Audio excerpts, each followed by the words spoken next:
అందరికీ నమస్కారం అండి. నిన్న కాకినాడ రూరల్ ఎమ్మెల్యే గారు పంతం నానాజీ గారు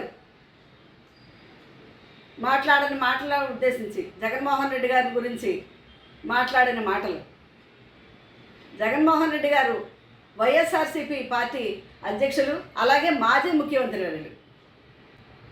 ఆయన గురించి ఆయన మాట్లాడిన మాటలు నిజంగా గర్హనీయం అండి. నువ్వు కాకినాడ రూరల్ నుంచి పోటీ చేస్తావా, బాధ్యత్ ఇక్కడ నుంచి పోటీ చేస్తావా అని మాట్లాడుతున్నారు. ఆ మాటలు కరెక్టేనా పంతం నానాజీ గారు? చెప్పండి ఎమ్మెల్యే గారు. మీరు విమర్శలుంటే విమర్శగా మాట్లాడండి. అది ఈ తీరు కరెక్టేనండి? అధికారంలో ఉన్నారు కదా అని ఇలాగే మాట్లాడటం కరెక్ట్ అండి? అదే సిపి అధికారంలో ఉన్నప్పుడు, జగన్మోహన్ రెడ్డి గారు ఉన్నప్పుడు, జగన్మోహన్ రెడ్డి గారు ఇలాగే తొక్కి నార తీస్తాం లేకపోతే ఇలా తీస్తామన్న మాటలు కానీ, అలాగే మా నాయకులు ఎమ్మెల్యేలు కానీ మినిస్టర్లు కానీ, లేకపోతే మా కాకినాడ రూరల్ నుంచి మా కన్నబాబు గారు కానీ ఏనాడైనా ఇలాంటి పరుష పదజాలాన్ని మాట్లాడారా? అది మీకే కాదు, అక్కడున్న నియోజకవర్గంలో ప్రజలందరికీ తెలుసండి. కన్నబాబు గారు అక్కడ ఎంత మర్యాదగా మాట్లాడతారో తెలుసు. అలాగే పార్టీ అధినాయకులు ఎప్పుడైనా కులం గురించి మాట్లాడారా? ఇంకా ఈ ఫస్ట్రేషన్లో మీరు ఎందుకు ఫస్ట్రేషన్ వచ్చిందో తెలియదండి. నేను వైఎస్ఆర్సీపీ కాపు నాయకులందరూ మీటింగ్ పెట్టారు అన్న విషయంలో దాని గురించి మీరు ఏదేదో మాట్లాడారు. ఎవరో పార్టీకి సంబంధించిన వాళ్ళు పెట్టుకుంటారు. ఇంకా కులాల గురించి అంటారా?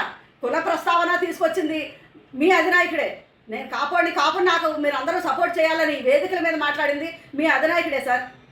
మా నాయకుడు ఎప్పుడు కుల ప్రస్తావన తెచ్చి చేయలేదండి. మీ పార్టీయే కాదు, మా పార్టీయే కాదు, ఒక్క కులంతో ఎప్పుడు పార్టీ మనుగడ సాగించలేదన్నది అది అందరికీ తెలుసు.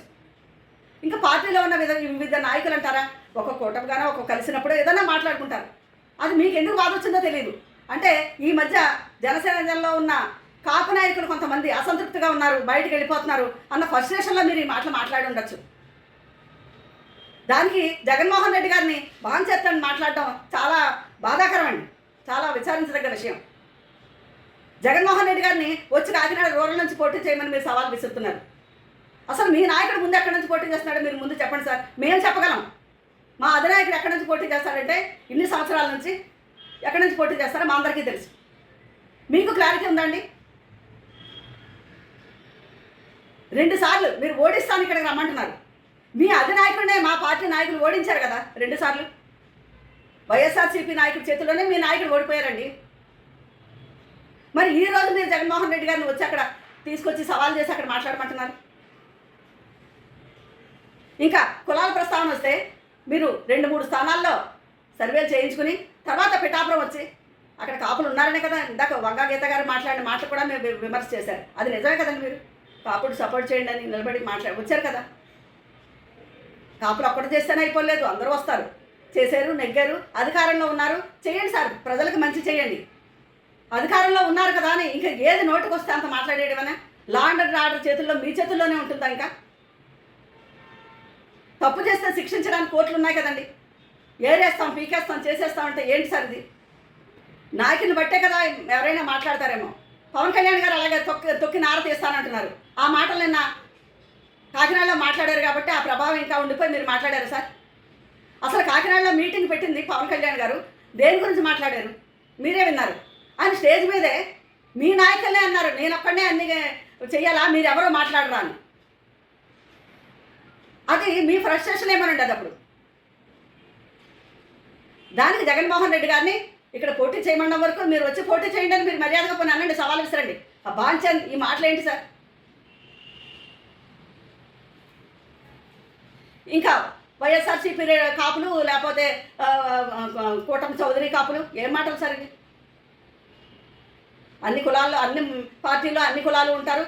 ఎవరికి నచ్చిన పార్టీలో వాళ్ళు ఉంటారు, చేస్తారు. ఇప్పుడు దాకా జరిగేది అదే కదా. దానికి ఎంత బాధ ఎందుకు సార్ మీకు?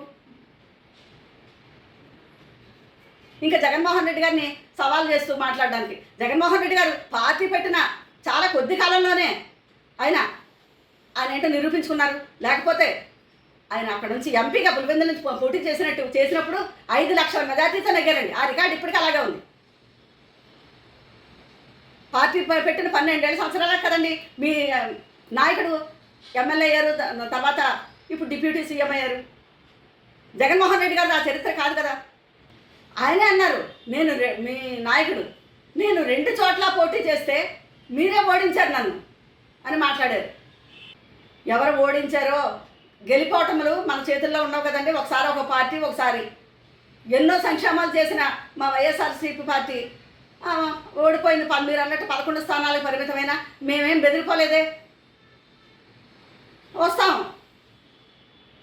మళ్ళీ వస్తాం ఆ ధైర్యంతో అధినాయకుడు ఉన్నాడు, మేము ఉన్నాం.